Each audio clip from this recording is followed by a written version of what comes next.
Eu vou ler a palavra de Deus em um texto, parte do Evangelho, o Evangelho de Mateus, capítulo 11, parte dele. Vou expor novamente e pensar novamente nesse texto, porque quando eu vejo 30 pessoas vindo à frente, eu imagino quantos mais ainda virão. Quantos mais ainda virão? Estes vieram no atendimento a uma palavra, a palavra de Deus que chamou. Quantos mais ainda virão? Nossa alegria, como diz o presbítero Mateus, ainda não é completa. A nossa alegria se completa dia a dia, quando vemos irmãos e irmãs atendendo ao chamado do Senhor. Nós que somos serviçais, verdadeiros aios, nós os pastores, que somos os que devem ser os mais serviçais, os presbíteros, os diáconos, os líderes em geral da igreja, que alegria ao ver pessoas dizendo, eu quero ser mais um. Sabe, essas pessoas não estão adentrando a uma placa, a uma denominação só, a Igreja Presbiteriana de Santo Amaro. Essas pessoas estão acessando uma espécie de guarda-chuva de graça, para ficar debaixo do guarda-chuva de graça, o Senhor Deus. Estes queridos irmãos, ao fazer a pública profissão de fé, não quer dizer que eles se formaram em alguma coisa, como quando a gente forma em uma universidade. Não, eles deram um primeiro passo. Todos os outros passos, eles darão com você, conosco neste lugar. Ah, meus irmãos, eles são aqueles que nós temos de tomar pela mão e falar, vamos juntos, deixa eu te mostrar um pouco mais dessa minha casa, deixa eu te mostrar um pouco mais dessa igreja que eu frequento, que é a minha igreja. Sabe, eles chegam trazidos por Deus, mas quando estiverem aqui, andarão de mãos dadas conosco. Grande responsabilidade para nós. Por isso eu os convido a ler o texto de Mateus capítulo 11, e eu lerei dos versículos 25 para frente, mas vou enfatizar mesmo o versículo 28. Já preguei parte desse texto ontem à noite, no acampamento que temos, na noite de acampamento lá no Cabo Sul, onde estamos com 2 congregações reunidas e aproximadamente 120 pessoas lá. E estes irmãos e irmãs, desde sexta-feira, estão no acampamento, e eu tenho tido notícias maravilhosas de como tem sido este acampamento. E em breve seremos nós, com o acampamento dos pequenos grupos em agosto. Em breve seremos nós, com a mocidade, daqui a pouco um novo acampamento, planejando levar mais de 200 e poucos irmãos e irmãs. Permita ler esse texto. Está escrito assim, no versículo 25. Por aquele tempo, exclamou Jesus, gravaste estas coisas aos sábios e instruídos, e as revelastes aos pequeninos. Primeira coisa do versículo 25 a considerar: é possível que o entendimento do Senhor Jesus e da sua glória, do seu poder, da sua ação penetrante na história, cortante, é possível que aquele grito arrebatador do Senhor Jesus, arrependei-vos, porque próximo está o reino dos céus, não fosse compreendido pelos homens mais inteligentes da sua época. Usou a religião macro da sua época, o judaísmo, que continha alguns segmentos, cito 2 ou 3 apenas, os fariseus, os saduceus e algumas outras correntes menores, essas 2 as mais fortes. Por que será que o Senhor Jesus gritou às margens do lago, arrependam-se, porque quando chegar o reino dos céus, é muito importante que o reino os encontre arrependidos dos seus pecados. O reino está chegando. De quem Jesus falava? Obviamente, dele, da sua pessoa. Falava daquele enviado desde a eternidade para solucionar o problema do homem, o pecado. Então, quando Jesus dá início ao seu ministério, não são muitos os que entendem isso. Mas isso não impede o Filho de Deus de dizer para que o cristianismo veio. Qual é o sentido do cristianismo? O cristianismo começa na palavra cortante, dura talvez, porque quem gosta de se arrepender, querido irmão? Quem gosta de reconsiderar suas práticas? Quem tem gosto em reconsiderar seus erros? Quem tem gosto em passar pela prova e achar-se reprovado na prova? Quem tem gosto? Ninguém, claro. Ainda mais nós que temos o coração sempre no centro, querendo ser agradado. Ainda mais nós que queremos sempre o aplauso e que vivemos muitas vezes pelo aplauso, ele é o nosso combustível. Pois bem, o tempo é assim hoje? Mas era assim naquela época também.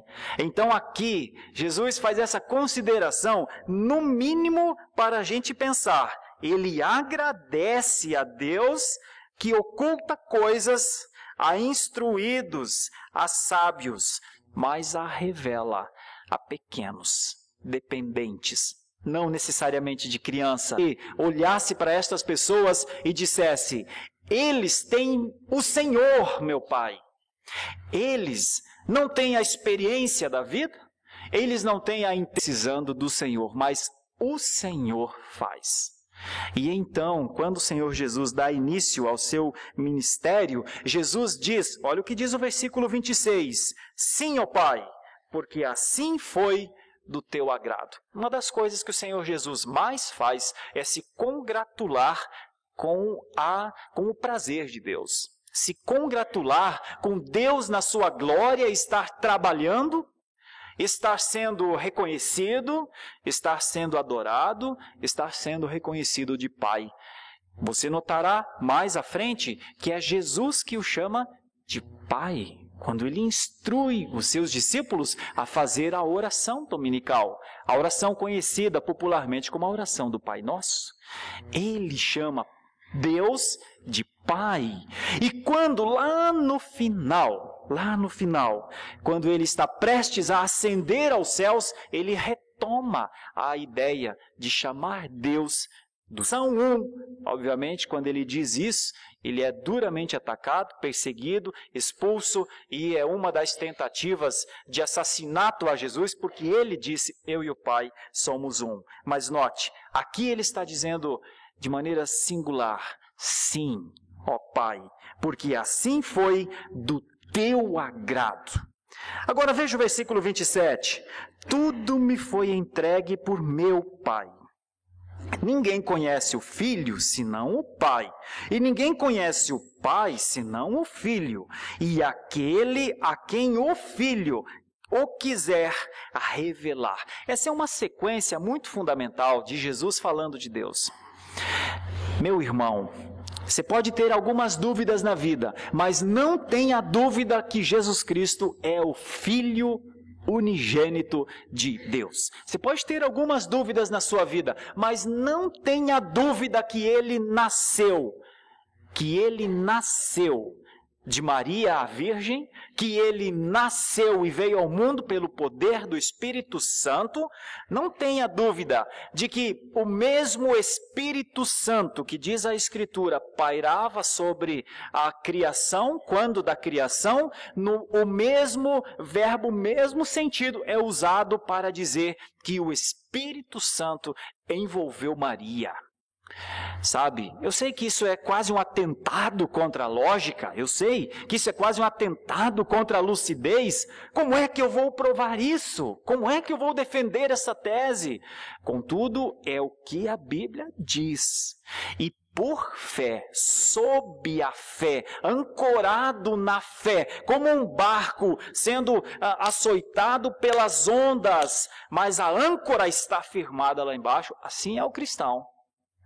E se alguém falar, eu não aceito, eu não entendo, eu não consigo compreender esse tipo de nascimento, mas o cristão deve sim compreender.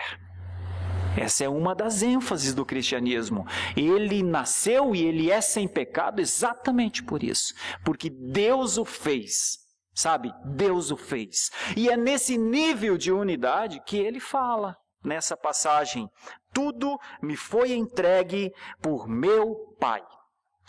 Tudo e absolutamente tudo existe entre o Filho e o Pai. O maior conhecimento. Mas tem uma coisa no final do versículo que nos inclui.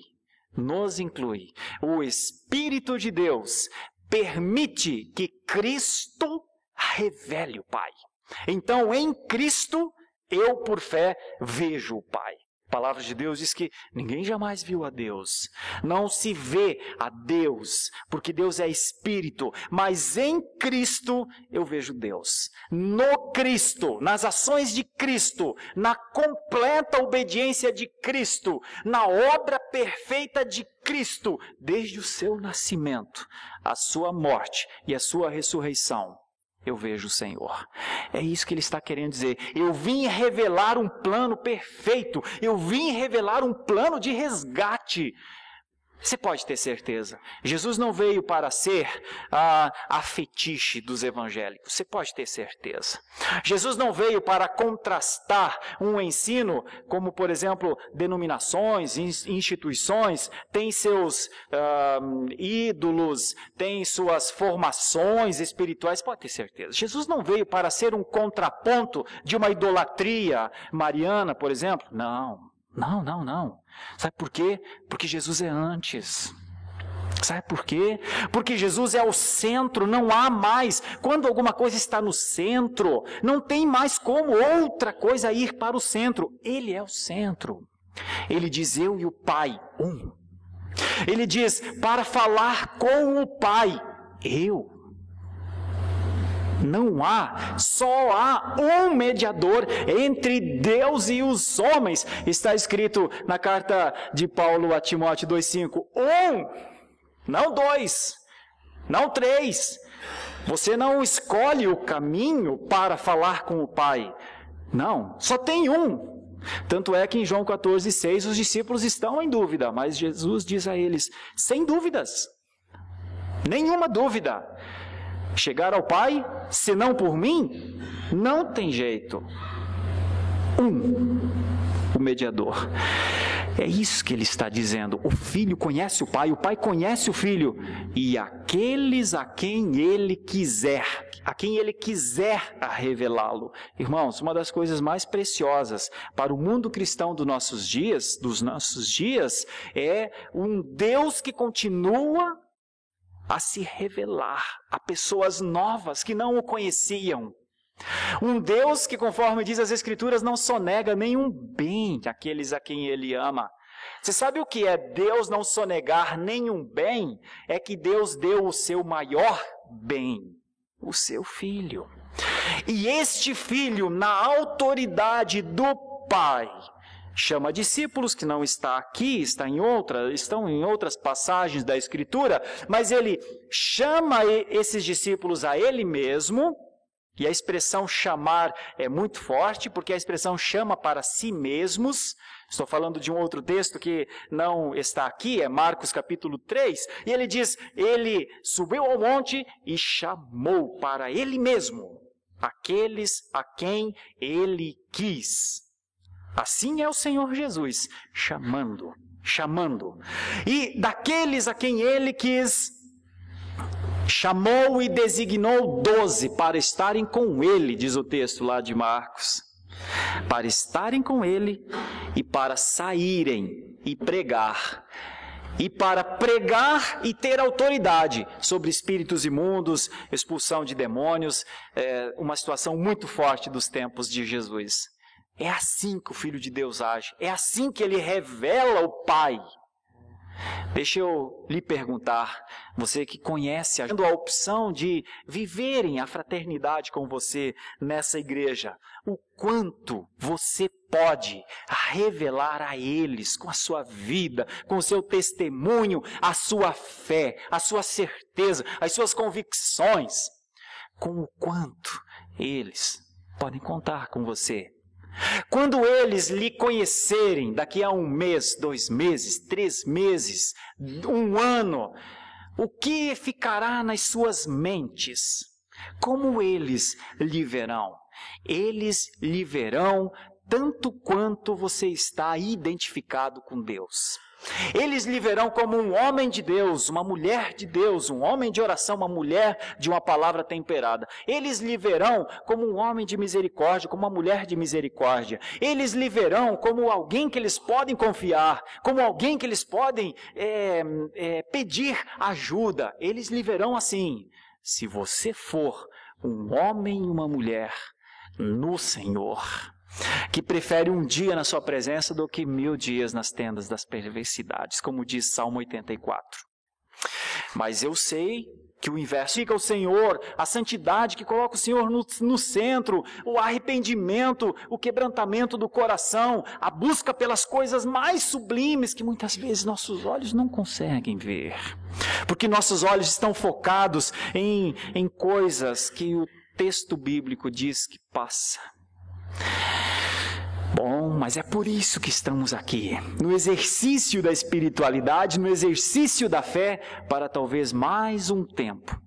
Eles chegando para receber o cuidado, nós para recebê-los, estender a mão e praticar o cuidado. Eu me alegro infinitamente. Aqueles que me conhecem já de tempos anteriores de Santo Amaro, tenho muitas alegrias no pastorado, mas a maior é da conversão. A maior de todas, eu que já vi tantos serem tirados, verdadeiramente arrancados de hedonismos, de mundos de prostituição, de drogadição, às vezes não coisas assim tão expoentes, mas vi pessoas serem retiradas dos seus egoísmos, serem tiradas dos seus desvirtuamentos de caráter, serem tiradas das mãos do inimigo das nossas almas que freia, que segura muitas vezes homens e mulheres, e faz com que eles vivam 5, 10, 15, 20 anos sem produzir absolutamente nada. Eu que já vi pessoas se levantarem e falar, eis-me aqui. Eu que já vi pessoas clamarem, dizendo, eu queria essa fé, mas eu ainda não tenho, ora por mim, me ajuda, o que eu faço? E em determinado tempo depois, ver essas mesmas pessoas, porque clamaram ao Senhor. A Messias é a primeira palavra do versículo 28. Veja o versículo 28. Vinde a mim todos os que estáis cansados e sobrecarregados, e eu vos aliviarei. Meus irmãos, aqui nós temos que pensar com calma. O que esse versículo quer dizer e as implicações que ele tem, que ele coloca sobre nós. A maior das implicações talvez seja aqui nos leva a uma obediência, meus irmãos. Isso está muito longe de ser alguma coisa que Jesus diga assim, viu, quando você não tiver outra coisa para pensar, pense na fé. Não é isso. Ou assim, se um dia você quiser decidir sobre o melhor caminho, tem 2, escolha o melhor. Esse texto é a voz de Jesus direta ao coração do homem. Esse texto quer dizer, venha já. Esse texto quer dizer, venha agora. Esse texto quer dizer, zera seus projetos, bloqueia seus ideais. Esse texto quer dizer, interrompa suas expectativas, sua vida, seus sonhos. Esse texto está querendo dizer, antes de você, tem eu. E não são todos os que compreendem isso. Sábios não compreenderam. Pessoas dotadas de 200 e tanto de QI não entenderam. Mas os pequeninos, diz a palavra, essa é a alegria de Jesus. Senhor, eu até me congratulo contigo, porque o Senhor oculta coisas de gente muito sabida, mas revela a pessoas que talvez outros olhem e dizem assim, esse tem capacidade de tomar uma decisão tão séria como essa? Não, esse não. Mas é porque o Senhor revelou o seu coração. Então, é o chamado. Meus irmãos, se nós pudéssemos entender o que é esse grito de Jesus, venha a mim agora, venha a mim agora. Ah, se compreendêssemos, nos levantaríamos de onde estivéssemos e diríamos: Senhor, vamos, para onde o Senhor quer ir? Sabe por quê? Porque tem uma implicação muito séria. Nos dias atuais, muitos querem ir ao Senhor para descansar. Querem ir ao Senhor para ter seus pedidos atendidos. Querem ir ao Senhor para serem mais prósperos. Querem ir ao Senhor para serem mais reconhecidos, às vezes. Querem ir ao Senhor para que, de alguma forma, os prazeres espirituais sejam melhores do que os prazeres da carne, os prazeres do mundo.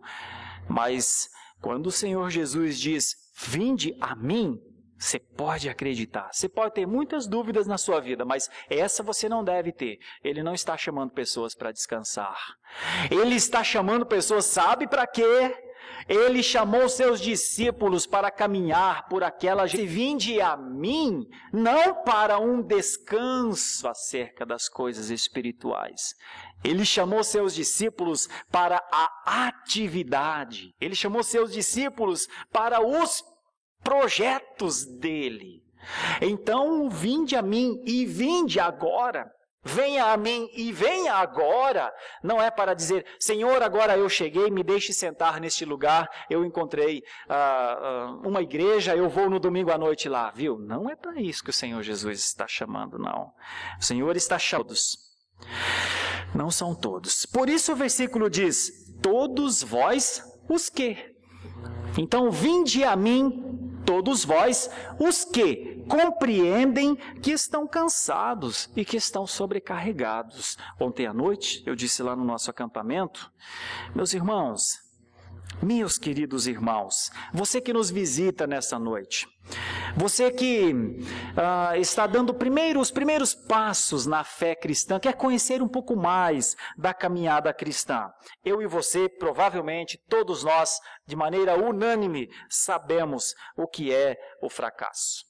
Sabemos o que é não ter dado certo em alguma coisa. Sabemos o que é ter tido resultado abaixo do esperado em outra coisa.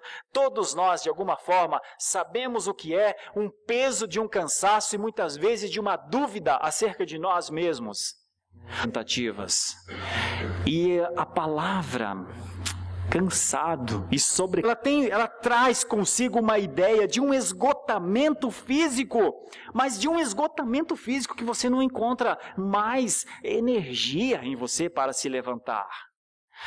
E eu sei disso, que muitos vivem com verdadeiros pesos nas suas costas e por isso não conseguem andar, e por isso não conseguem progredir, não conseguem ir para frente. Algo os segura, eles se esforçam, mas não conseguem sair deste cansaço.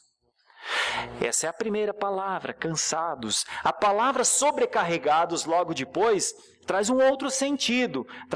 Ela vem da engenharia naval e ela dá a ideia de um navio muito carregado, mas com um peso maior do que o peso que ele pode suportar. Deixa eu lhe falar de uma maneira muito simples e muito direta, que não precisa de inteligência acurada, apenas de alguma coisa que Deus pode fazer. Você já não se sentiu assim? Você já não se sentiu sobrecarregado? Você já não se sentiu diante de situações que você diz: eu não tenho mais o que fazer aqui? Eu não tenho mais, eu nem sei como ainda estou aqui, eu nem sei como ainda estou de pé. Você já não se sentiu diante de situações completamente de mãos amarradas, como que vivendo uma situação de pressão, de opressão, muitas vezes? Eu sei que sim, pois é para esses, diz a palavra, é para esses que ele está chamando. O Senhor não veio chamar os sãos, o Senhor veio chamar os doentes, os cansados, os extasiados. O Senhor veio chamar os que já perderam suas forças, muitas vezes aqueles que já perderam mesmo a esperança. Afinal de contas, será que existe esperança? Alguns dizem hoje. Pois bem, o Senhor Jesus diz: venha, prova de mim, venha, me conheça, venha, saiba quem eu sou, anda após mim, caminha comigo, fica comigo, tenha comunhão comigo, eu estou te chamando para comigo estar, depois de mim você vai pregar, primeiro eu quero que você venha comigo. Esse é o chamado, é um chamado à comunhão, meus irmãos.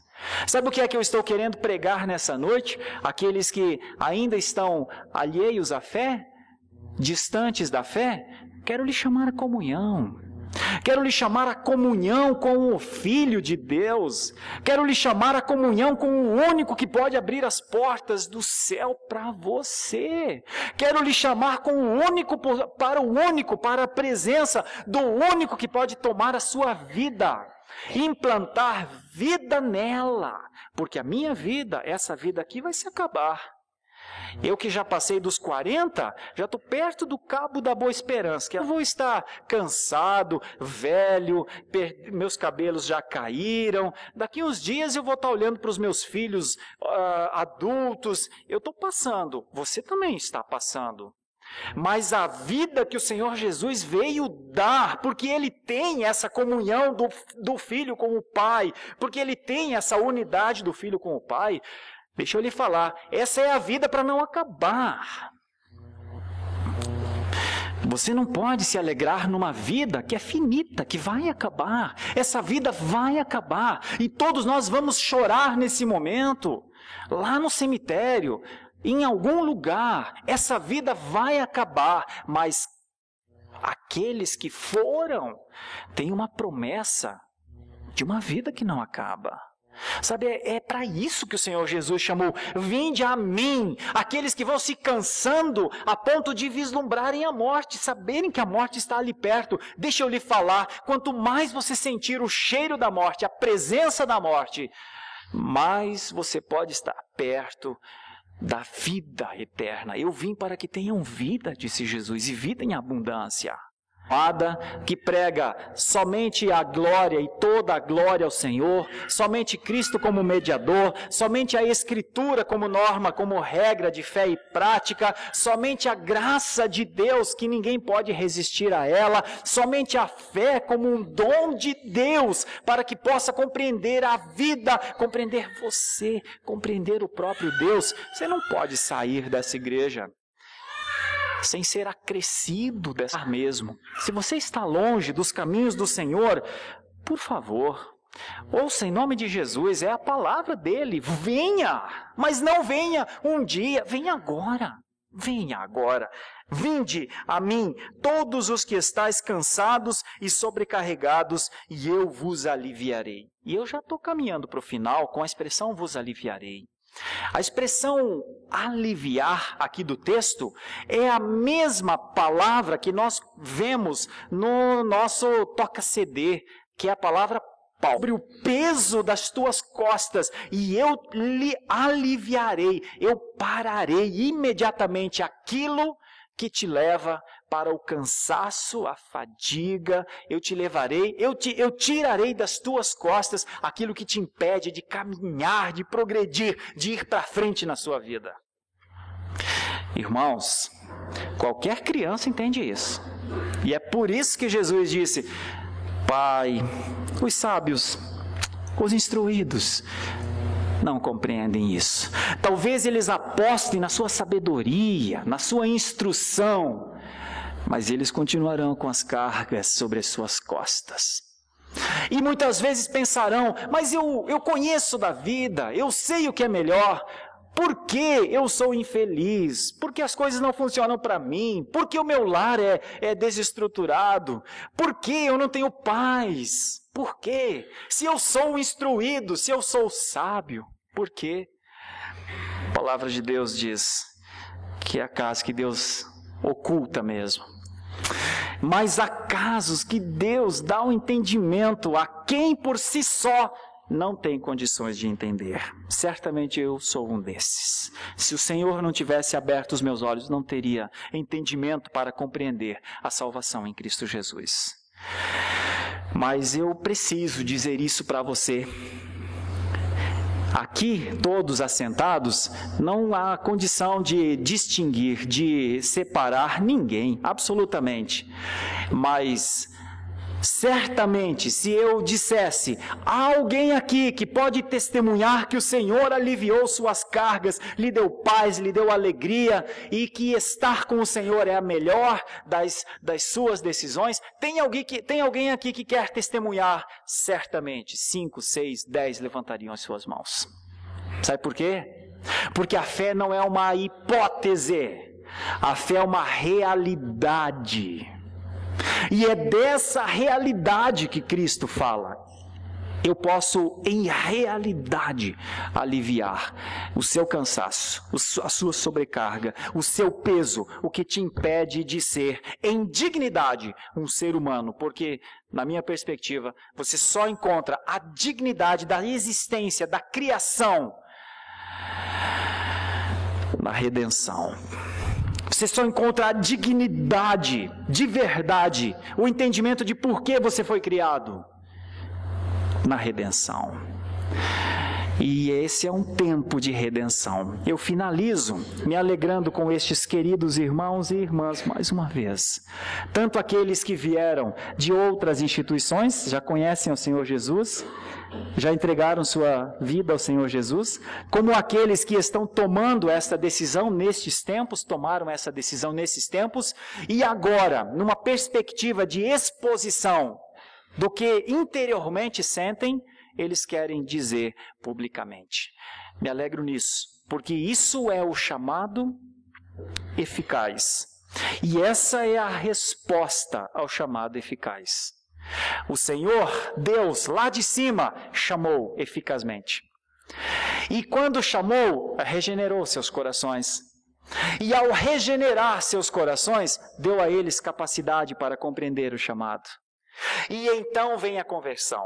E ao converterem-se ao Senhor do coração humano. Quem os salvou? Foram eles? Foram porque são sábios e entendidos? Não. Foi porque alguém disse, vinde a mim, não irão. Mas quis o Senhor fazer isso na vida destes irmãos. E eu louvo a Deus por isso, porque fez na vida desses irmãos, fez na vida de muitíssimos outros irmãos que pode fazer para você que ainda não se sente um cristão, ainda não entregou sua vida ao Senhor Jesus, ainda não o considerou como o Rei soberano da sua vida. Quero te convidar a não sair dessa casa sem fazer essa decisão, dizendo exatamente isso. Eu vou pedir ao Senhor, vou antecipar o teor da minha oração. Eu vou pedir ao Senhor que Ele use este momento como uma ocasião para salvar pessoas. Porque nós vimos o texto, a canção, Ele tem poder para salvar. Se o Senhor quiser salvar, vou pedir para ninguém vir à frente. Talvez alguns sairão deste lugar com a vontade de estar com o Senhor. Porque diz a palavra, lá em Marcos 3... E ele subiu ao monte e chamou os que ele mesmo quis. O chamado eficaz encontra a resposta no coração do eleito de Deus. Se Deus tiver isso para fazer nesta igreja, nessa noite, a minha oração é que Ele faça. Eu vou orar e em seguida vamos proceder os batismos e profissões de fé. Fechemos nossos olhos por um segundo. Ó Deus, nosso Pai, Pai do nosso Senhor Jesus Cristo, nosso Pai, porque em Cristo o Senhor deu-nos o poder de sermos chamados filhos do Senhor. É a Ti que eu recorro nesse instante, como servo dessa igreja, servo menor dessa igreja. É a Ti que eu regraço, Senhor, que tenho alegria em testemunhar. Eu fui alcançado pela Tua graça. O Senhor me transportou do império das trevas para o reino do Filho do Seu amor. Eu conheci um Deus de amor. Que o Senhor me deu a graça, a alegria, o privilégio de, ao longo destes 19 anos, viver debaixo deste guarda-chuva de graça. Devo tudo a Ti, Senhor. Devo tudo a Ti. Devo o alimento diário da minha casa, devo a roupa que eu visto, devo a minha família, minha esposa. Dizer isso abertamente, sem constrangimento, na alegria do Espírito Santo de Deus. Senhor, não preciso, Senhor, de mais nada, além daquilo que o Senhor quiser me dar. Além e apesar de muitas vezes meu coração querer se levantar e querer coisas que muitas vezes são desejos meus. Mas, Senhor, eu que te conheço há 19 anos, sei que posso me alegrar na tua provisão, que não preciso estabelecer os tópicos de prosperidade para a minha vida. Sei que posso descansar na provisão do Senhor. Senhor, eu vivi assim por 19 anos. Te agradeço por isso e testemunho isso, para que aqueles que estão nessa noite, nesse lugar, sentindo-se tocados pelo chamado, porque eu sei que o Senhor pode fazer esse chamado, porque um dia eu estava ouvindo uma exposição da Tua Palavra e eu entendi que o Senhor me chamava para a Tua mesa. É possível que alguém esteja sentindo isto agora, que o Senhor, pelo Teu Espírito, o convenceu, a convenceu. Eu quero me alegrar nele ou nela, engrandecer o teu nome, dizer a ele, a ela, eu já estive no seu lugar, eu já vivi a alegria da salvação, eu já entendi o momento que eu poderia descansar na graça do Senhor, que eu não precisaria mais continuar tentando e ao mesmo tempo me cansando e me sobrecarregando. Senhor, te agradeço por ele, por ela. Caso haja alguém aqui nessa noite que queira fazer uma decisão pelo Senhor, me alegro porque só o teu Espírito pode fazer isso. Certamente, no chamado eficaz, o coração do eleito arde, porque ele entende, meu Deus me chama, meu Senhor me chama, a voz do Senhor eu preciso ouvir. E então, quem sente paz ao desobedecer a voz do Senhor? É impossível sentir paz na desobediência ao chamado do Senhor. Mas também, caso mesmo no chamado o coração não entender, a minha oração é que o Senhor no devido tempo dê o entendimento necessário. Eu sei que só há dois caminhos, Senhor, e eu não posso negligenciar, eu não posso esconder. Eu sei que há o caminho que leva ao céu e há o caminho que leva ao inferno. A minha oração é que o vinde leve pessoas ao céu.